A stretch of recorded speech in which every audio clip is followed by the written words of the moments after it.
Hello students. आज का हमारा ई लेक्चर का टॉपिक है प्रोसीजर ऑफ वर्क्स। ये लेक्चर जो आपका है ये पिछले लेक्चर 8.0 के कंटिन्यूशन में है। तो इस वीडियो को देखने से पहले आप पिछला लेक्चर जरूर देखें। तो चलिए हम स्टार्ट करते हैं आज का लेक्चर। तो सबसे पहले हमारा जो इसका सब टॉपिक आज हमने लिया है वो है 8.6 टेंडर सिस्टम। टेंडर सिस्टम हमने लास्ट लेक्चर में ये स्टडी किया था कि जो भी हमारा ऑर्गेनाइजेशन का स्ट्रक्चर है, फॉर एग्जांपल हमने एक पीडब्ल्यूडी का ऑर्गेनाइजेशन का स्ट्रक्चर लिया था। तो उसमें तीन पार्ट हमने देखे थे: overhead, material and contractor, labour. तो जो आपका ये कोई भी कार्य होता है, इसमें कुछ कार्य तो हम जो होता है वो पीडब्ल्यूडी या जो भी डिपार्टमेंट है वो खुद करवाता है। लेकिन जो बड़े कार्य होते हैं या कुछ और कार्य होता है जो कि वो डिपार्टमेंट करने में खुद स्वयं सक्षम नहीं है, उस कार्य के लिए वो विभाग या वो जो भी डिपार्टमेंट रहता है वो उसके लिए उस कार्य को आगे किसी दूसरे कंपनी को या दूसरे फर्म को दिया जाता है। तो ये जो देने की प्रक्रिया होती है, किसी भी कार्य को आपको किसी आगे कॉन्ट्रैक्टर को देने की जो प्रक्रिया होती है वो कहलाती है टेंडर, टेंडर सिस्टम। तो सबसे पहले हम देखते हैं कि टेंडर की डेफिनेशन क्या है। तो जैसा कि आप यहाँ पे सब पढ़ पा रहे होंगे कि टेंडर जो है वो एक रिटर्न ऑफर होता है जो कि कॉन्ट्रैक्टर द्वारा दिया जाता है किसी भी विभाग या क्लाइंट को। अभी मैं विभाग की जगह यहाँ पे वर्ड यूज करूंगा क्लाइंट। क्लाइंट में जिसको काम करवाना है, ठीक है।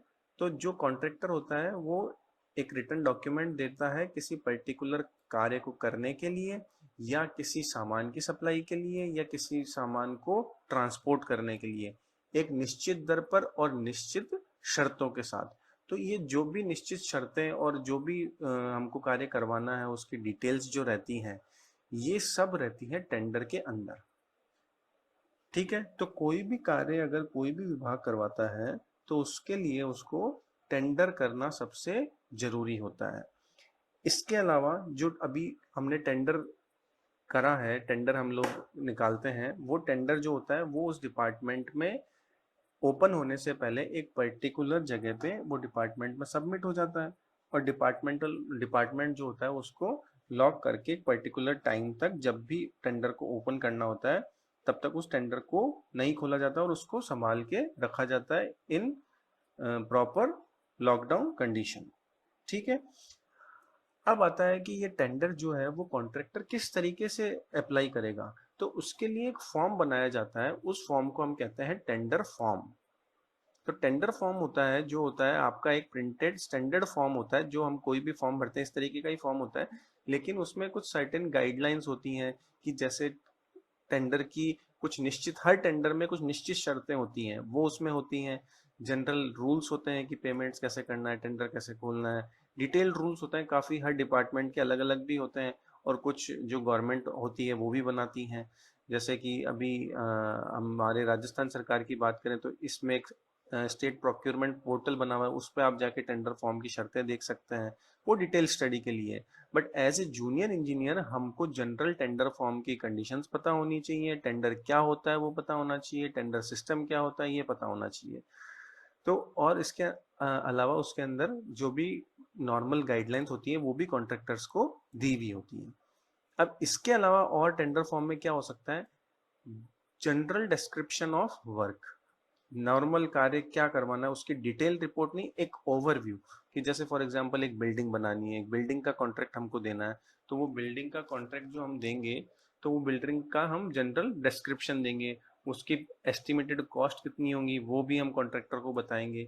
उस कॉस्ट के रेस्पेक्ट में हम एक अर्नेस्ट मनी रखते हैं। यहाँ पे एक अर्नेस्ट मनी आपको दिख रहा होगा। अर्नेस्ट मनी का मतलब होता है कि कोई भी जो हमारी फर्म है वो काम करने वाली है तो वो हमको एक मनी टेंडर फॉर्म के साथ में जमा कराती है, जिसको हम कहते हैं अर्नेस्ट मनी। ये इस बात की गारंटी होती है कि वो टेंडर उस फर्म को मिलने के बाद में वो टेंडर वो कार्य करने से नहीं पीछे हटेगी। और अगर वो कार्य करने से मना कर देती है तो हम उसकी अर्नेस्ट मनी को जब्त कर सकते हैं, ठीक है। इसके बाद में उसमें टेंडर फॉर्म में उसकी सिक्योरिटी डिपॉजिट के बारे में भी लिखा होता है कि सिक्योरिटी डिपॉजिट क्या होता है। जो सिक्योरिटी डिपॉजिट होता है वो आपका अर्नेस्ट मनी से अलग होता है। सिक्योरिटी डिपॉजिट होता है कि कार्य करने के बाद में उस कार्य को एक पर्टिकुलर टाइम तक मेंटेन करना है। वो मेंटेन करने के लिए जो हम सिक्योरिटी रखते हैं उसको हम कहते हैं, जो पैसा रखते हैं उसको कहते हैं हम सिक्योरिटी डिपॉजिट।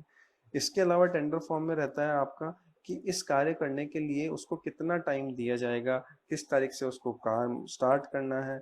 और लास्ट में रहता है सिग्नेचर कॉलम, जहाँ पे भी जो भी फर्म है या जो भी टेंडर भरने के लिए कंपनी आई है, वो अपने जो भी उसकी अथॉरिटी होती है सिग्नेचर करने के लिए, उस पे सब टर्म्स एंड कंडीशंस पे साइन करके देती है कि हाँ हम आपकी टर्म्स एंड कंडीशंस फॉलो करेंगे और ये जो भी वर्क है हम विद इन टाइम लिमिट्स इसको कंप्लीट करेंगे। ठीक है। तो अब नेक्स्ट आता है टेंडर डॉक्यूमेंट्स, कि टेंडर के अंदर डॉक्यूमेंट्स क्या क्या लगाने होते हैं। तो आप देखिए यहाँ पे मैंने एक जनरल कलेक्ट किए हैं कि जो एक नॉर्मल टेंडर में क्या क्या डॉक्यूमेंट्स लगते हैं। तो सबसे इंपॉर्टेंट जो होता है टेंडर डॉक्यूमेंट होता है उसको हम कहते हैं एनआईटी।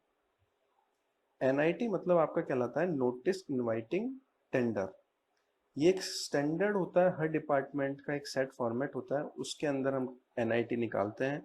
अब जो भी टेंडर होता है उसकी अलग अलग उसकी कॉस्ट पे डिपेंड करता है कि उस टेंडर को किस तरीके से हम लोगों के पास में या जो भी फर्म्स हैं जो उस कार्य को करती हैं उन तक कैसे इस सूचना को पहुंचाया जाए। इसके लिए हम एक नोटिस निकालते हैं, वो होता है आपका नोटिस इनवाइटिंग टेंडर।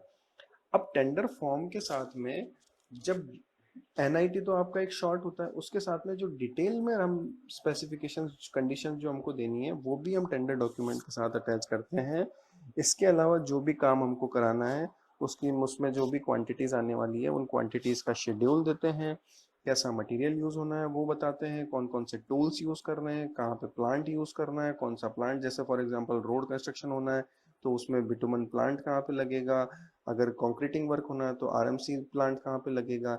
इसके अलावा कोई जनरल टर्म्स कंडीशंस के अलावा कोई certain special terms and conditions हमको डालनी है तो वो भी टेंडर डॉक्यूमेंट के साथ में हम लगाते हैं। कब पूरे कार्य की डिटेल्ड स्पेसिफिकेशन जो हमको करवाना है वो भी उसके साथ में होनी चाहिए टेंडर डॉक्यूमेंट के साथ में।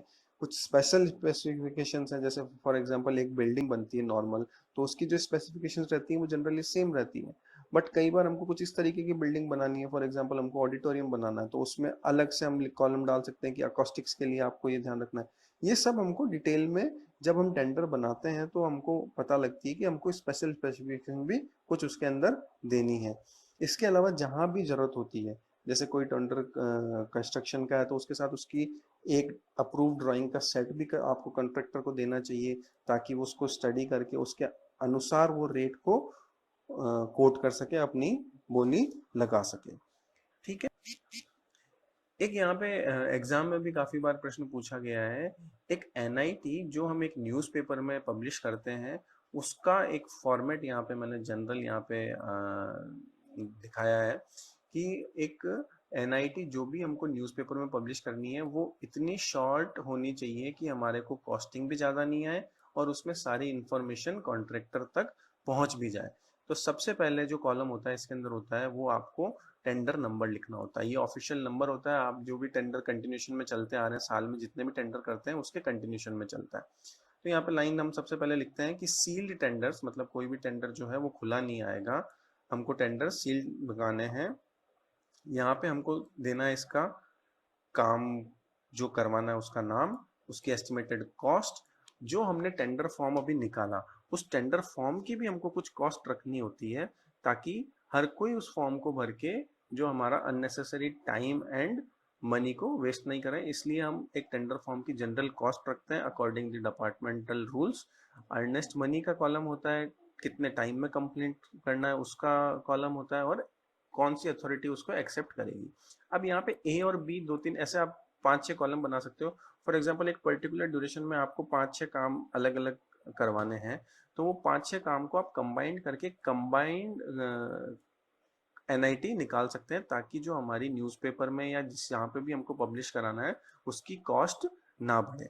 ठीक है। इसके अलावा हम जनरल कंडीशंस लिख देते हैं कि टेंडर फॉर्म कहाँ से मिलेगा, कौन से डिपार्टमेंट से मिलेगा, कितनी बजे तक मिलेगा, किस डेट को मिलेगा, लास्ट डेट क्या है, उसके साथ में क्या क्या डॉक्यूमेंट्स लगाने हैं, एक जनरल। बाकी डिटेल्ड जो इंफॉर्मेशन होगी वो कॉन्ट्रैक्टर को या जो भी बिडर होगा उसको कहाँ से मिलेगी, वो टेंडर फॉर्म के साथ जो डॉक्यूमेंट्स होंगे उन्हीं के साथ मिलेगी। लेकिन एनआईटी में हमको कम से कम जो इन्फॉर्मेशन डालनी है वो इतनी इन्फॉर्मेशन डालना सही रहता है, ताकि जो कॉन्ट्रैक्टर जो भी अप्लाई करने वाला है उसको प्रॉपर इंफॉर्मेशन मिल सके इससे, और वो आगे की कार्रवाई संपूर्ण कर सके। इसके अलावा हम इसमें लास्ट डेट भी डालते हैं कि लास्ट डेट कब तक जमा होगा, कितने बजे तक जमा होगा।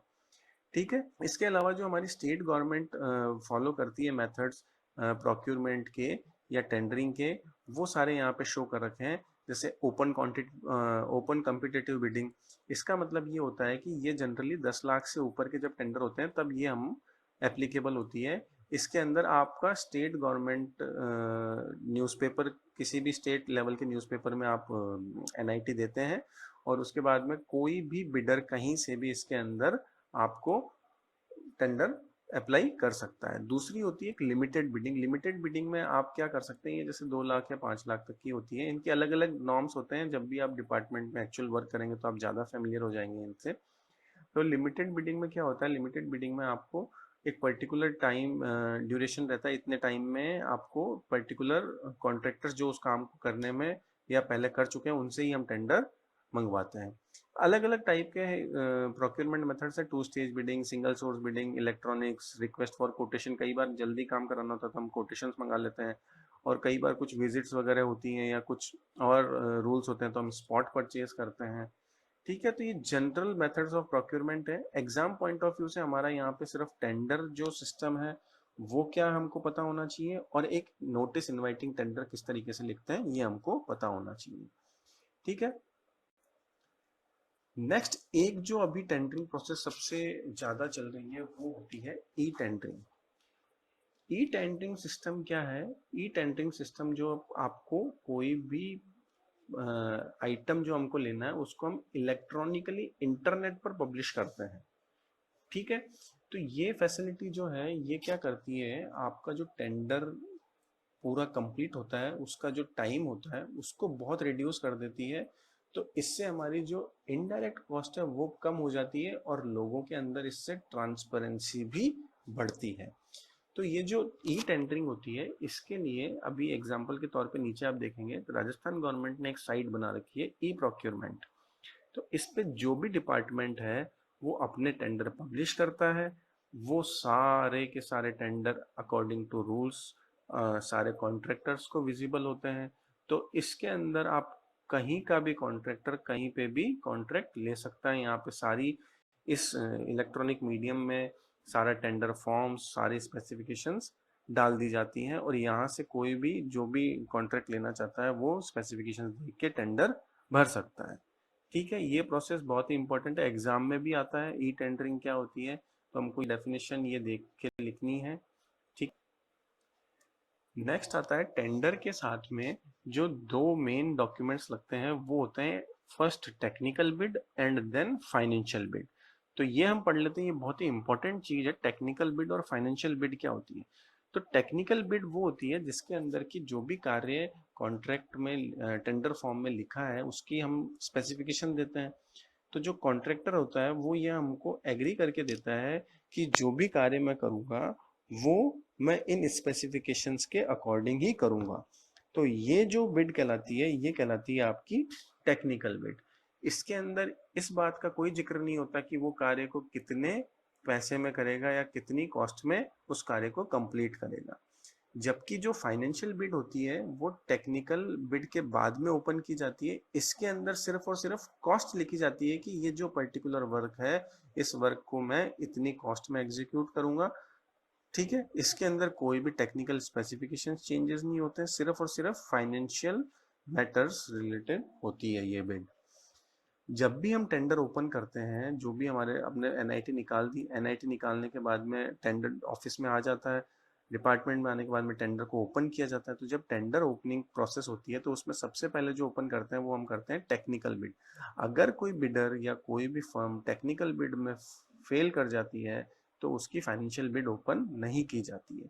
ठीक है, जो फर्म्स के लिए इंस्ट्रक्शन होती हैं कि ये दोनों बिड इसीलिए वो सेपरेट एनवलप में, दोनों अलग अलग एनवलप्स में डलवाए जाते हैं।